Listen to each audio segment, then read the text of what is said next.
കുറച്ചു ദിവസങ്ങളായി മാധ്യമങ്ങളിൽ നിറഞ്ഞു നിൽക്കുന്ന പേരാണ് ജി സുധാകരന്റേത്. സീറ്റ് ചൊല്ലിയുണ്ടായ വിവാദങ്ങളും പാർട്ടിക്കെതിരായി നിലയുറപ്പിച്ചതും കുറച്ചു കാലങ്ങളായി ജി സുധാകരൻ എന്ന കറതീർന്ന കമ്മ്യൂണിസ്റ്റിനെ മാധ്യമങ്ങളുടെ കണ്ണിലെ കരടാക്കിയിരുന്നു. തിരഞ്ഞെടുപ്പ് അടുക്കവെ രാഷ്ട്രീയ നേതാക്കളുടെ പരസ്പരമുള്ള കുറ്റപ്പെടുത്തലുകളും പഴിചാരലുകളും സ്ഥിരം സംഭവമാകുമ്പോൾ ജനങ്ങളും ഇത് വീക്ഷിച്ചുകൊണ്ടിരിക്കുകയാണ്. ഇതിനിടയിൽ ജി സുധാകരന്റെ വായിൽ നിന്നും വീഴുന്ന എന്ത് കാര്യവും വളച്ചൊടിച്ച് സോഷ്യൽ മീഡിയയിൽ പ്രചരിപ്പിക്കാൻ ഒരു പറ്റം സൈബർ പോരാളികളും സജ്ജമാണെന്നുള്ളതും എടുത്തു പറയേണ്ടതാണ്. 2021 മുതലാണ് പാർട്ടിയിൽ താൻ തഴയപ്പെട്ടു എന്നുള്ള പരാതി അദ്ദേഹം ഉയർത്തി തുടങ്ങുന്നത്. ഈ തിരഞ്ഞെടുപ്പിലും ഇതേ അവസ്ഥയായതോടെ പാർട്ടിക്കെതിരെ തിരിഞ്ഞു. പാർട്ടി വിടുകയും കോൺഗ്രസിന്റെ പിന്തുണയിൽ അമ്പലപ്പുഴയിൽ തന്നെ വീണ്ടും മത്സരിക്കാൻ ഒരുങ്ങുകയാണ് ജി സുധാകരൻ.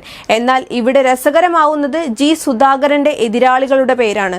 സുധാകരന്റെ തന്നെ ശിഷ്യസ്ഥാനത്തുള്ള എച്ച് സലാമാണ് CPIM-ന് വേണ്ടി ഇവിടെ ഇറങ്ങുന്നത്. അമ്പലപ്പുഴ മണ്ഡലം ജി സുധാകരൻ എന്ന വ്യക്തിപ്രഭാവത്തെയാണോ അതോ സഖാവ് ജി സുധാകരനെ ാണോ നെഞ്ചിലേറ്റിയിരിക്കുന്നതെന്നത് ഈ തിരഞ്ഞെടുപ്പിലൂടെ അറിയാൻ സാധിക്കും. അതേസമയം ജി സുധാകരന്റെ നേരെ ഉയരുന്ന ആക്ഷേപങ്ങൾക്ക് ഇപ്പോഴും ഒരു പഞ്ഞവുമില്ല.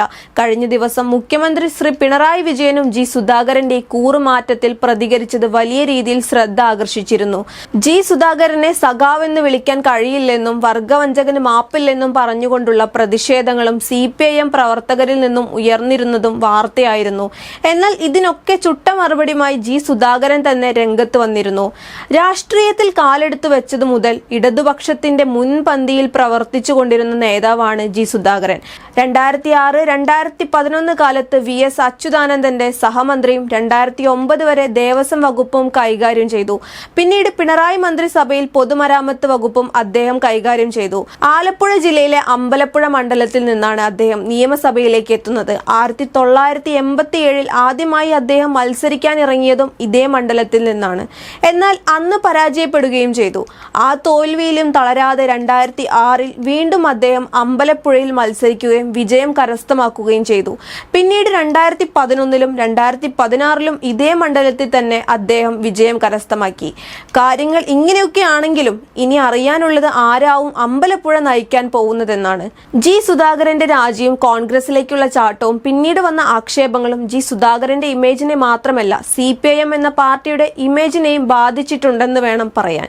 ജി സുധാകരനെ അറിയാവുന്നതുപോലെ തന്നെയും അമ്പലപ്പുഴ ജനങ്ങൾക്ക് അറിയാമെന്ന എച്ച് സലാമിന്റെ പ്രതികരണവും അമ്പലപ്പുഴ മണ്ഡലത്തിലേക്ക് കൂടുതൽ ശ്രദ്ധയാകർഷിക്കുന്നു. എന്നാൽ ഇനി ആരുടെ കൂടെയാണ് അമ്പലപ്പുഴ ജനങ്ങൾ നിൽക്കാൻ പോകുന്നതെന്നതിലെ സംശയമുള്ളൂ. ഒരുമിച്ച് നിന്നുകൊണ്ട് പാർട്ടിയെ മുൻപോട്ട് നയിച്ചവർ ഇനി നേർക്കുനേർ പോരാടുമ്പോൾ കോൺഗ്രസിനെ പലതവണ തോൽപ്പിച്ച മണ്ഡലം ഇത്തവണ കോൺഗ്രസിന്റെ ബാനറിൽ കളത്തിലിറങ്ങുന്ന ജി സുധാകരനെയും തോൽപ്പിക്കുമോ അതോ വിജയിപ്പിക്കുമോ എന്നത് കണ്ടറിയേണ്ടത് തന്നെയാണ്.